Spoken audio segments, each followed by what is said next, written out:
Sleeping right next to this window is cold.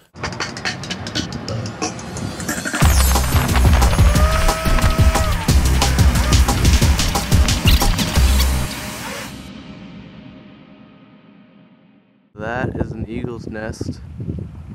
And the other day I was walking on that sidewalk there. They swooped down and attacked me. So now I always walk on the other side of the street. This nice, lovely library is my little, it's my little center for operations right there. It's where I post all my videos and stuff. Have it on my USB card and then just plug it in. It's got a good view of the mountains too. Everywhere has a good view of the mountains though. I think that's some kind of World War II deal. There's all these eagles overhead and they scare me. Batter driving is very respected. However, despite its difficulties, you still only get minimum wage. So I decided that I would still give a minimum wage of performance. So I showed up there about an hour late, started just kind of chucking fish in the conveyor belt, and they didn't like that. The foreman pulled me aside, and she goes, you don't look like you're very interested in this anymore. And I said, no, I'm not at all. She goes, yeah, you're just kind of laying back there and reaching out for the fish and doing this. I said, yeah, no, I'm agreeing with you. I don't want to do this job. She put me where the fillets come out of the knife machine. So my job was then, it was easy. It wasn't exhausting or anything. I just sat there and as I shot out off the conveyor belt, I just straightened them. I stood there cramped, just between a couple of people, and I did this. I did that for about 1 hour.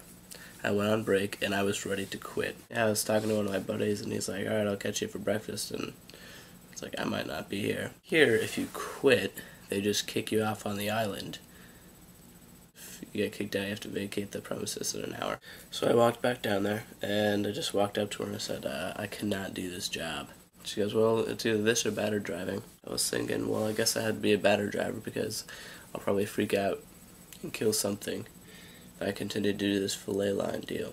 She put me on another batter driving team, and right before I was about to go up, she yelled out for me and called me over and put me in the back.